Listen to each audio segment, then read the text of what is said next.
Well, my dear friend, here I am again.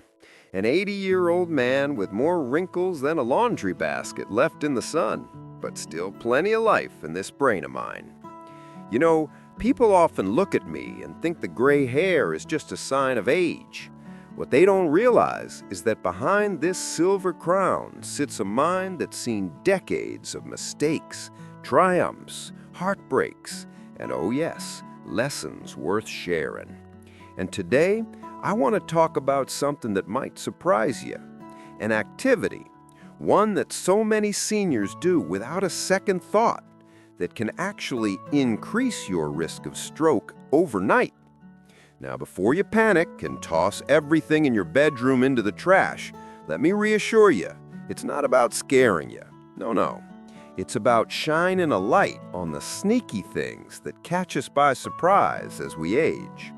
And because I spent part of my career working alongside brain doctors, neurologists, and researchers, I've picked up some knowledge.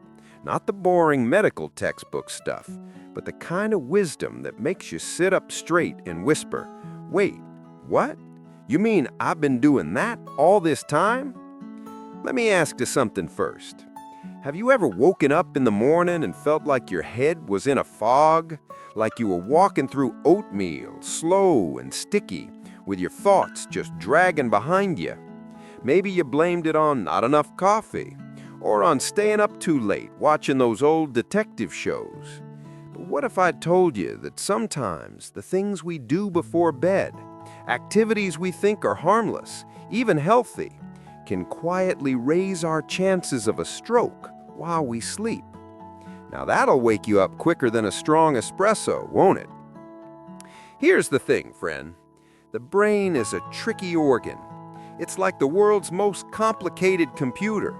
But unlike your phone or laptop, you can't just plug it into the wall and restart it when it freezes. Nope, you gotta treat it right, especially as we get older. And strokes, well, they're one of the most frightening glitches in this system. They come fast, often without warning, and can change a life in a heartbeat. I've seen it happen to neighbors, friends, even colleagues back in the day. One moment they were fine, cracking jokes at the dinner table, and the next they were fighting for words, balance, and memory. So what's this activity that's putting us at risk overnight? You see, I'm not spilling it just yet. I want you to stay with me, because knowing the why behind it matters as much as knowing the what. Trust me, this'll surprise you, just like it surprised me. Let me take you back to a story. I was in my late 60s when a fellow retiree of mine, we'll call him George, he invited me over to his house. He was one of those guys who always seemed 10 years younger than his age. Big laugh, still golfing 3 times a week, always the life of the party. That day, though, I noticed something strange. He kept rubbing his neck, saying it felt stiff. "Did you sleep funny?" I asked him. He shrugged it off and said, "Probably, but I did stay up till 2 in the morning last night playing chess online." I chuckled and told him he was too old to be pulling all-nighters. He laughed, too. But the very next morning, I got a call from his wife. George had suffered a stroke in his sleep. Just like that. One day he was joking, the next he was in the hospital, struggling to lift his right arm. And friend, that shook me to my core. Not just because it happened, but because of what the doctor said later. His lifestyle choices the night before had contributed. That activity, done at the wrong time, had tipped the scales against him. Now, I don't want to scare you into living like a monk. Lord knows I still enjoy my glass of red wine with dinner and a good laugh before bed. But I do want to open your eyes, because the activity I'm talking about, the one that increases stroke risk overnight, it might be sitting too long in one position before bed. It might be screen use late at night. It might be something you've always brushed off. The details matter. And I'm going to break them down one by one, because I want you to leave this conversation not just informed, but empowered. Now, where were we, friend? Ah, yes, the sneaky activities that raise stroke risk overnight. Let's peel this onion layer by layer, because once you see the truth, you can't unsee it. And believe me, this is the kind of truth that might just add years to your life. First, let's talk about sitting still for too long before bed. Now, I know what you're thinking, but Paul, I'm not running marathons at 10 p.m. I'm in my chair, comfortable, maybe watching my favorite show. And that's exactly the problem. When we sit still for hours, whether in a recliner or at the computer, our blood flow slows down, especially to the legs. For young folks, maybe not a huge deal. But for us seniors, whose arteries are already more rigid than the waistband on a Thanksgiving dinner, this sluggish circulation increases the risk of blood clots. And where can those clots travel? Straight to the brain. That's a ticket to Stroke Town, and trust me, you don't want to board that train. George, remember my friend I mentioned earlier? He was a champion at this mistake. He'd sit for hours at night, eyes glued to his chessboard online, barely moving except to refill his glass of whiskey.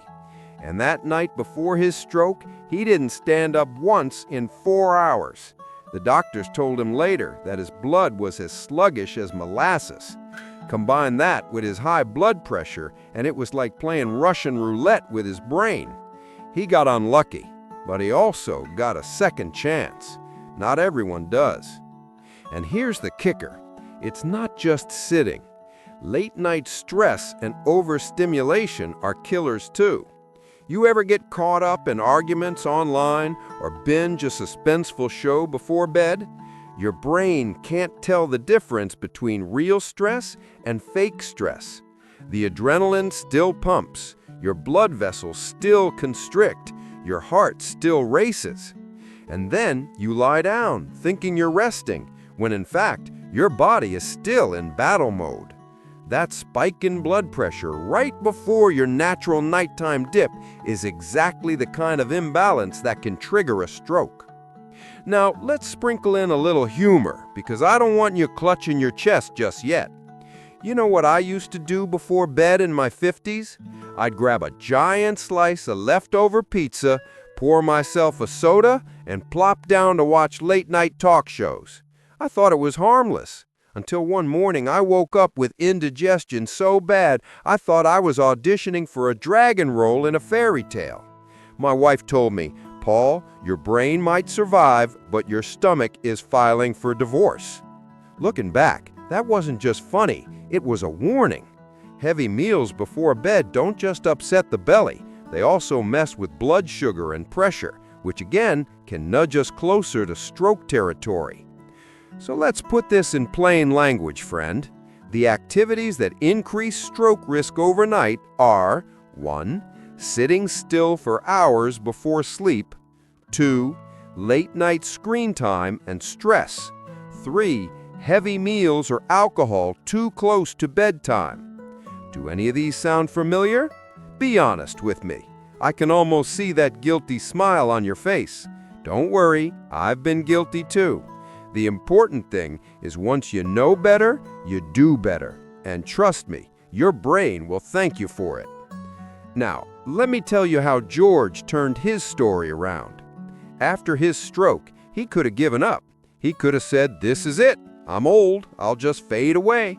But instead, he fought. With therapy, with patience, with lifestyle changes, he clawed his way back.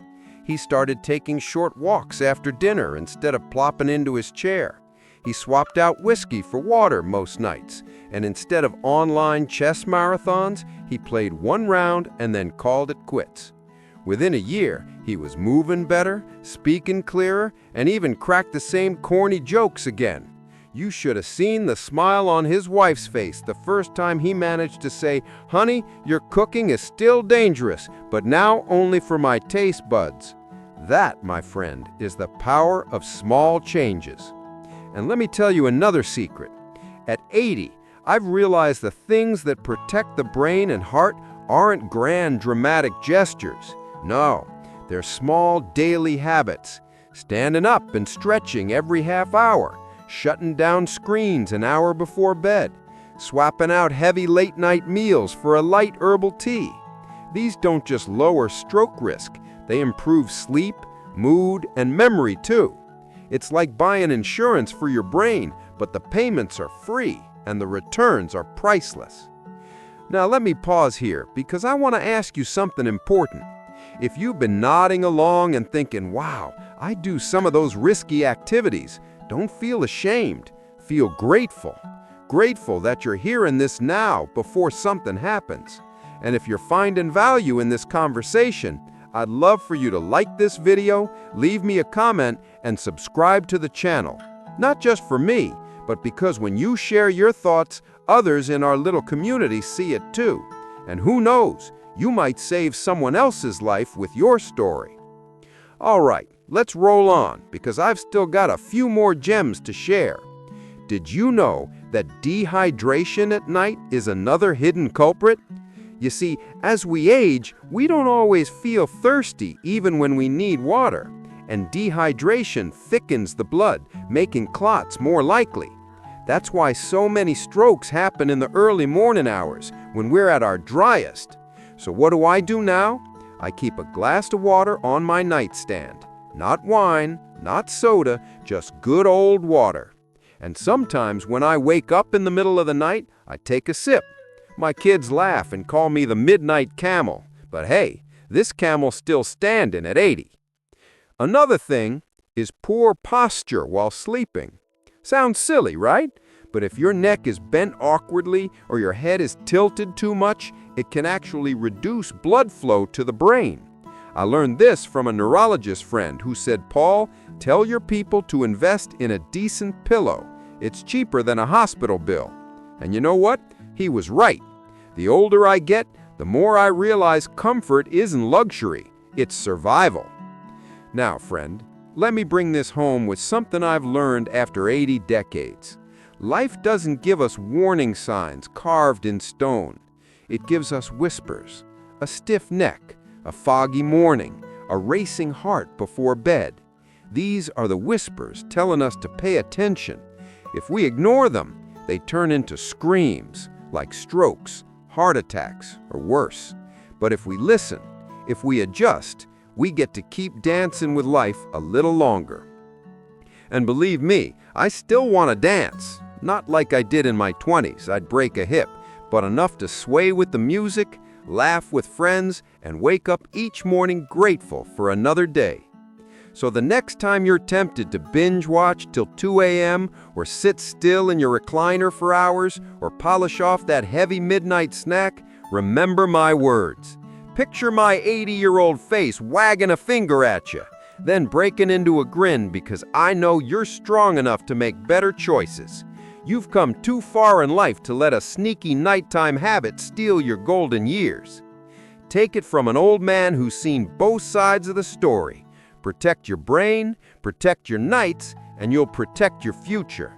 And if George could bounce back after a stroke at 68, you, my dear friend, can absolutely take steps now to avoid one altogether. Now go on, stand up, stretch, pour yourself a glass of water, and give your brain the respect it deserves. Because at the end of the day, it's not just about living longer, it's about living better, with memories intact, laughter ringing, and love filling the air. That, my friend, is the real secret to senior health.